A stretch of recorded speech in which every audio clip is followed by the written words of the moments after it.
YouTube channel of Adarsh Navodaya education group.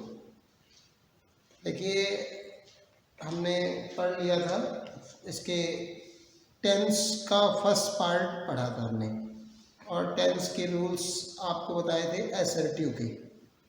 Assertive के rules में हम लोगों ने उसके एग्जाम्पल्स देखे थे। तीन एग्जाम्पल्स देखे थे। उसमें आपको साइंटिफिक ट्रुथ, यूनिवर्सल ट्रुथ और इस तरह के ट्रुथ मैथमेटिकल वगैरह बताए गए थे। एक दो वाक्य मैं उसी के और लिखवा देता हूँ जिसमें एडवर्बियल्स दिख रहे हो। ठीक है। फोर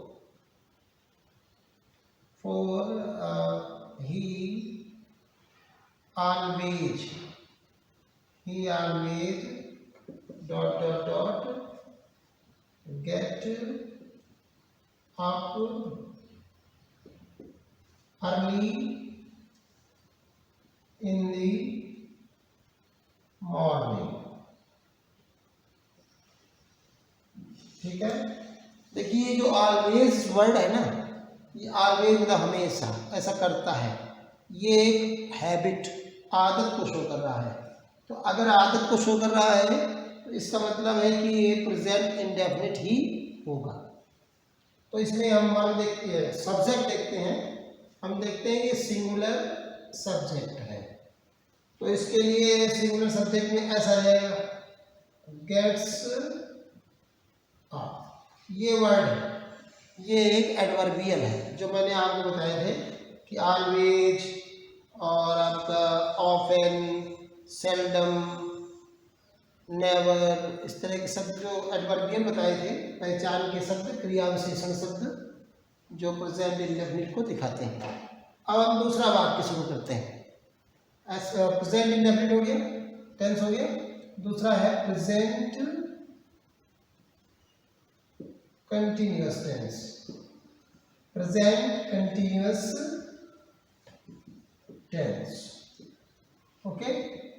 प्रेजेंट कंटिन्यूअस टेंस में क्या होता है कि वह टेंस जिसके वाक्यों में कार्य का वर्तमान काल में लगातार जारी रहना पाया जाता है।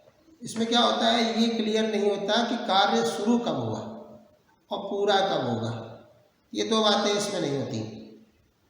अक्सर इसमें ये भी जरूरी नहीं है कि बोलने के समय कार्य चल ही रहा हो, लेकिन कार्य का वर्तमान में प्रेजेंट टेंस में कंटिन्यूटी शो होती है, जारी रहना पता चलता है।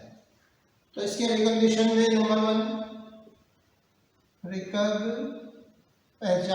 रिकॉग्निशन। पहचान में क्या रहता है, प्रेजेंट टेंस में कंटिन्यू, जारी रहना, कंटिन्यूटी शो होती है, ये इसकी पहचान है। ठीक है। सेकंड, इसकी पहचान है continuity,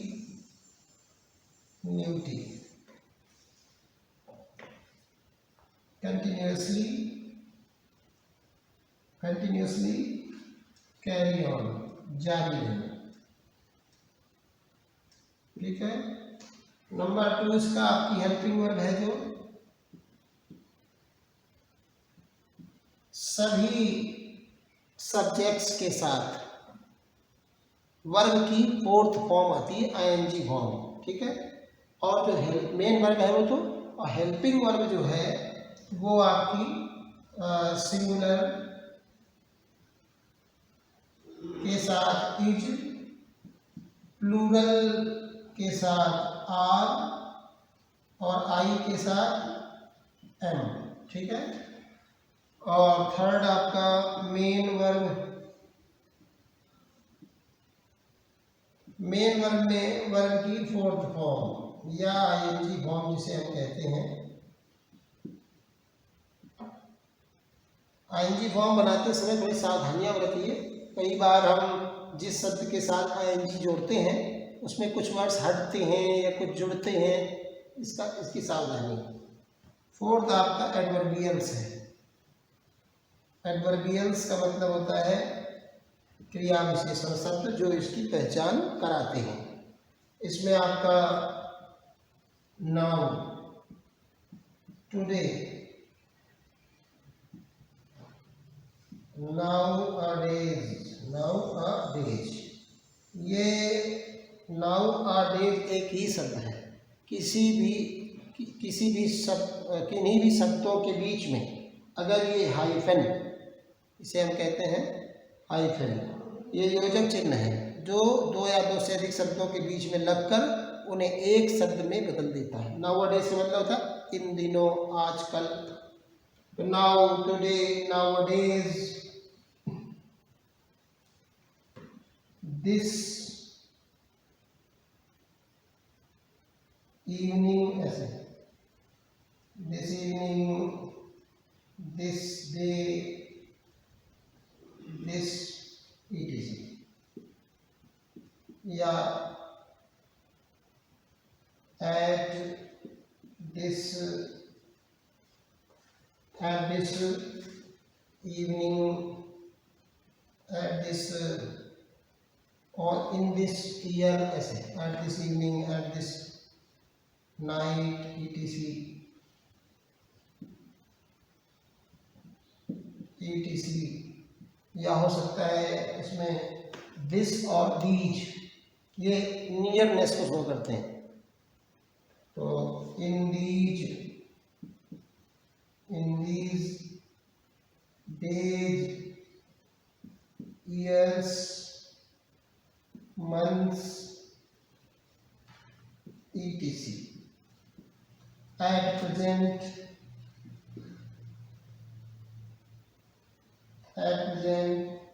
in present time, in such a way, in present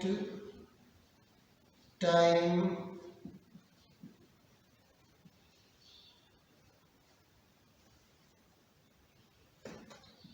still etc, ये इस तरह से एडवर्बियल्स आते हैं। जिन वाक्यों में एडवर्बियल्स आएंगे वो प्रेजेंट कंटिन्यूअस टेंस के वाक्य होंगे। देखिए,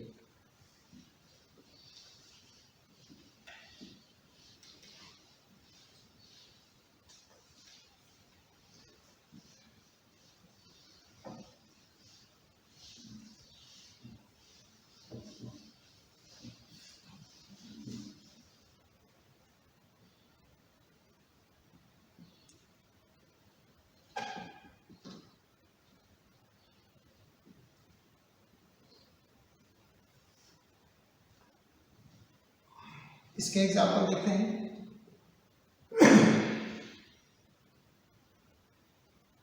मोहन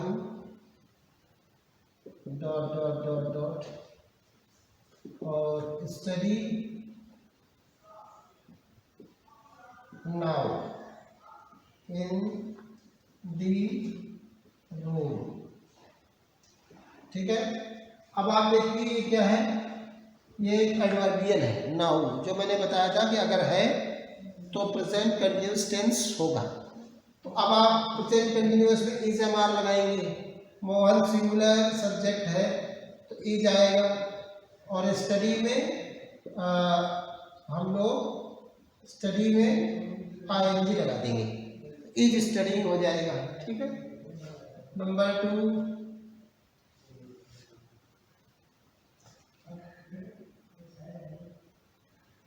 you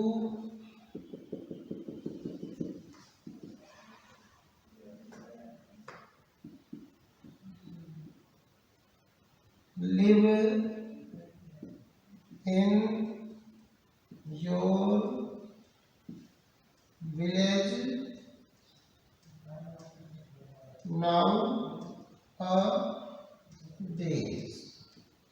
अब देखिए ये जो nowadays है ये शो करता है कि ये प्रेजेंट कंटिन्यूअस टेंस है। You are living. ठीक है, एक और देख लीजिए,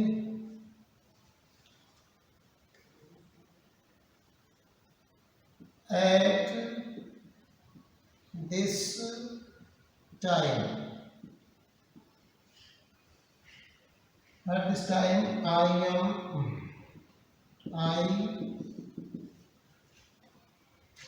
आई फिर watch the TV, television. At this time ये एडवर्बियल है present indefinite showing, sorry continuous showing. I am watching हो गया इस तरह से। तो इसी तरह से और आगे करेंगे। Sentence tense number 3, present perfect tense. Okay, perfect का मतलब होता है पूर्ण काल, पूर्ण, कंप्लीटनेस। इसका जो बेसिक रिकॉग्निशन है, पहचान है, मूल पहचान है, वो इसकी पूर्णता में छिपी हुई है। इसके रिकॉग्निशन में क्या रहता है कि परफेक्टनेस। वे वाक्य, वह टेंस जिसके वाक्यों में कार्य का वर्तमान काल में या हाल ही में, अभी रिसेंटली पूरा होना पाया जाता है, प्रेजेंट परफेक्ट टेंस के वाक्य कहलाते हैं। इसमें क्या रहता है कि जो कार्य होता है वाक्यों में वो पूरा हो जाता है, तो ये परफेक्ट होता है। इसमें भी कार्य कब शुरू हुआ इसका पता नहीं रहता है, लेकिन कब पूरा हुआ इसको शो करने वाले शब्द या वाक्य में इसकी पूरा होना, ये अर्थ निकालने पर होता है। ठीक है, रिकॉग्निशन में आप समझ गए कि completeness in present time, completeness of action, completeness of action in present time. Okay. Number 2, helping verb.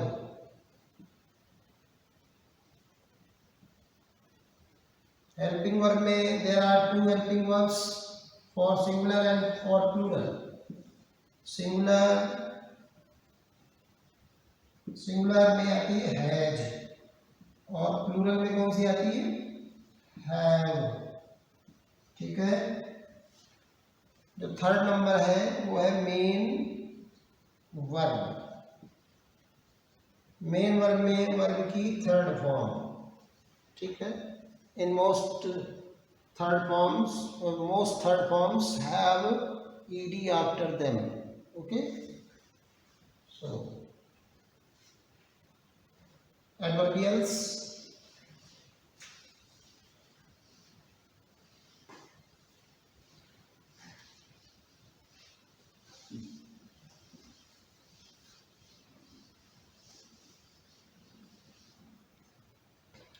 four adverbials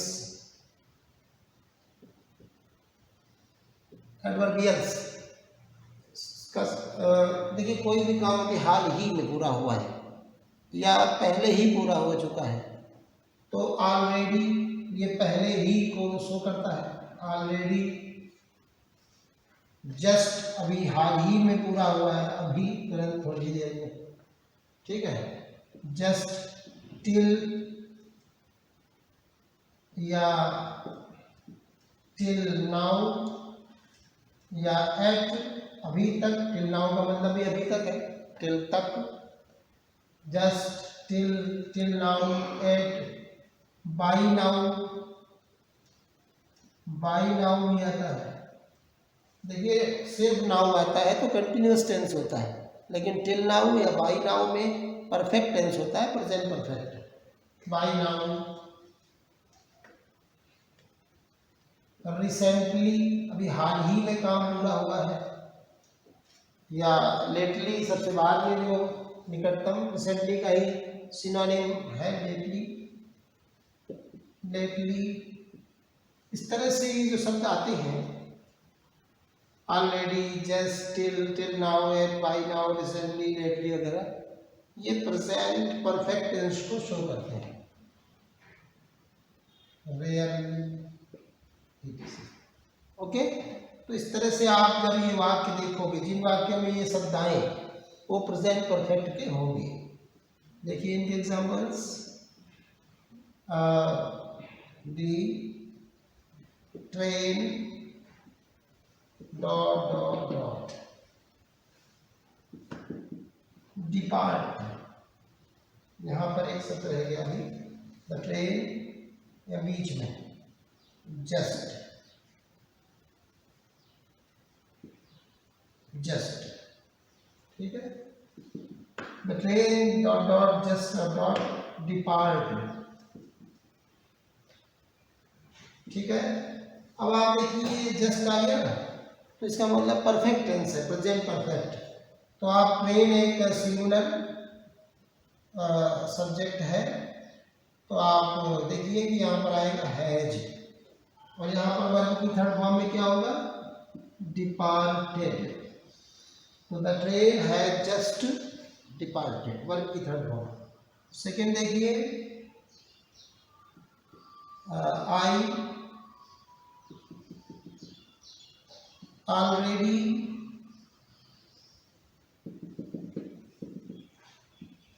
complete my pending work, ठीक है। देखिए यहाँ पर एक एडवर्बियल में एक आधे और जोड़ लीजिए, जैसे बाई लगा के टाइम आ जाए, बाई प्लस टाइम, जैसे बाई संडे, जैसे यहाँ बाई नाउ आपने यहाँ देखा हुआ है, बाई टाइम और फिर इटीसी, जैसे by Sunday, by Monday, by evening, by next year, by next month etc., by your next birthday, ऐसे। तो इसमें देखिए ऑलरेडी है, इसके कारण ये प्रेजेंट परफेक्ट हो गया। तो आई के साथ क्या आता है, हैव आता है, आई हैव ऑलरेडी, और कंप्लीट की थर्ड फॉर्म क्या होगी, कंप्लीटेड, ठीक है। I have already completed my pending work. तो इस तरह से आपने देखिए दो एग्जांपल्स, ठीक है। एक और देख लीजिए, एक और, my father, my father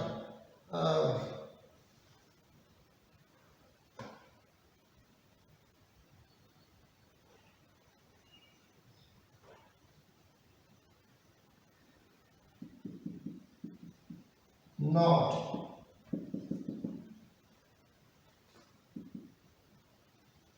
reach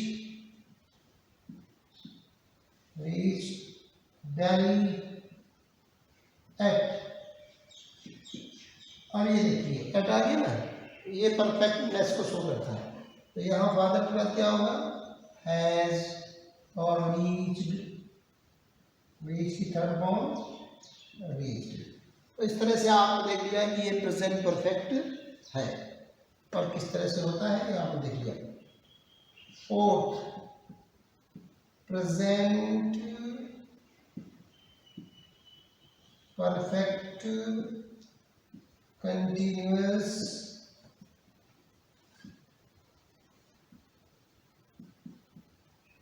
tense. इसमें क्या रहता है, प्रेजेंट टेंस में किसी काम का दिए गए समय तक पूरा होना और उसके बाद भी जारी रहना पाया जाता है। तो इसमें कंप्लीटनेस भी होती है और कंटिन्यूटी भी होती है, दोनों बातें होती हैं। देखिए नंबर 1, इसका रिकॉग्निशन, पहचान क्या है, इसकी पहचान में दोनों बातें होती हैं, both activities, completeness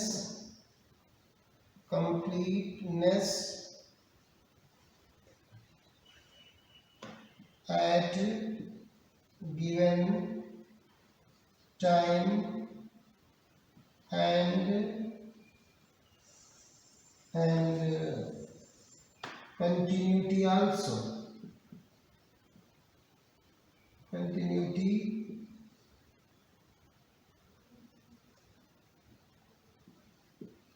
also after that in present time, in present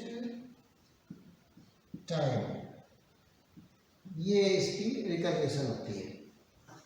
number 2 पे हेल्पिंग वर्ब, काम का वर्तमान काल में काम का पूरा दिए गए समय तक पूरा होना और उस दिए गए समय के बाद भी कार्य का जारी रहना इस टेंस की पहचान है। हेल्पिंग वर्ब में क्या रहता है कि दो बातें हैं, एक सिंगुलर सब्जेक्ट के साथ और प्लूरल सब्जेक्ट्स के साथ। वो क्या रहता है कि सिंगुलर सब्जेक्ट्स के साथ आता है हैज बीन और यहाँ पे आता है हैव बीन। ठीक है,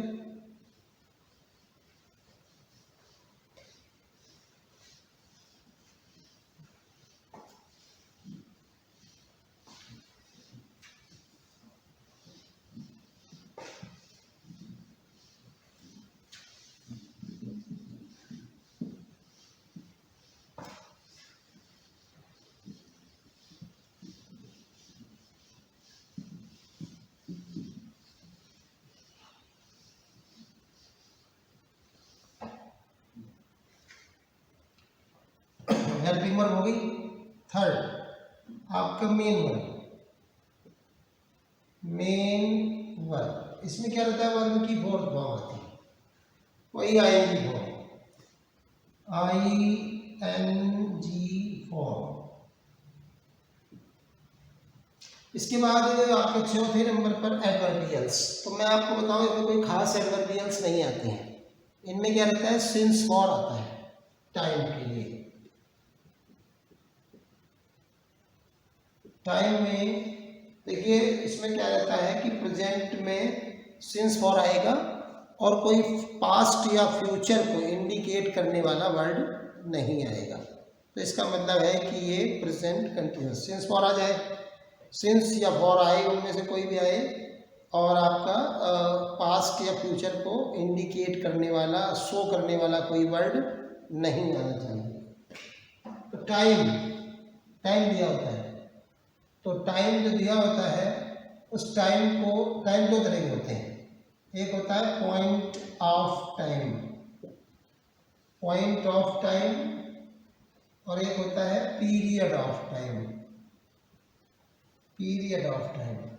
तो जो पॉइंट ऑफ टाइम होता है वो निश्चित समय होता है, डेफिनेट टाइम होता है, इसको हम लोग निश्चित समय कहते हैं, इसको। ठीक है, और एक होता है पीरियड ऑफ टाइम, का मतलब है अनिश्चित समय।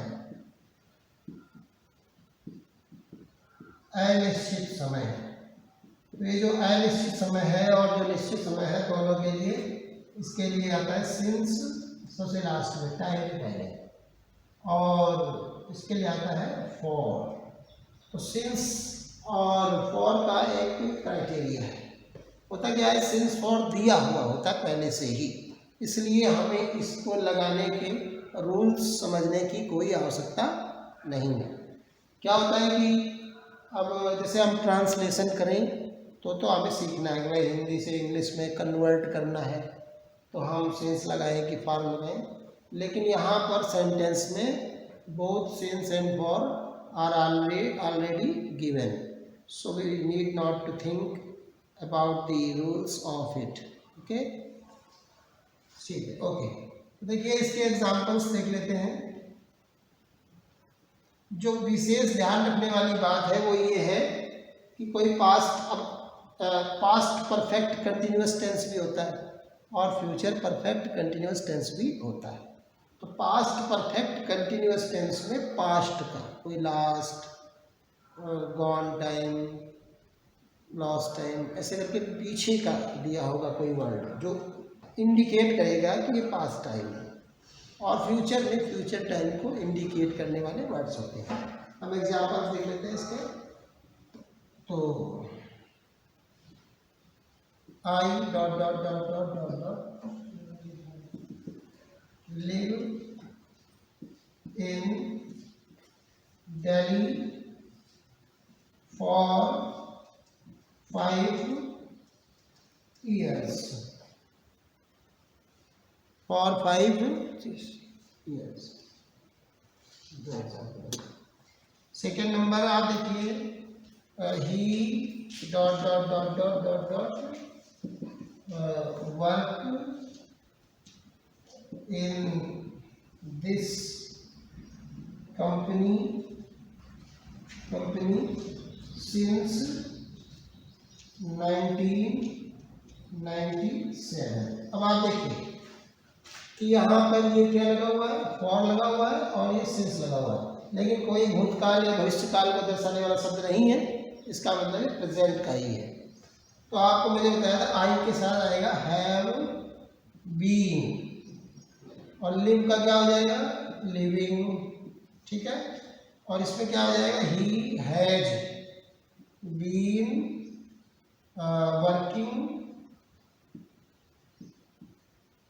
देखिए इस बात पर ध्यान दीजिएगा कि अगर नॉट आता है तो नॉट का एक सिस्टम होता है। नॉट एक एडवर्ब है, निगेटिव एडवर्ब।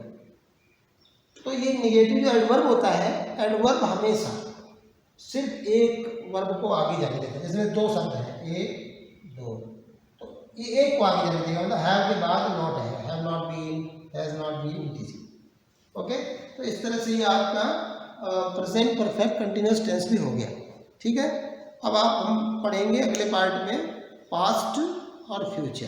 ठीक है, इनके एग्जाम्पल्स करते रहिएगा, कोई प्रॉब्लम हो तो बताइए। ठीक, ओके, धन्यवाद।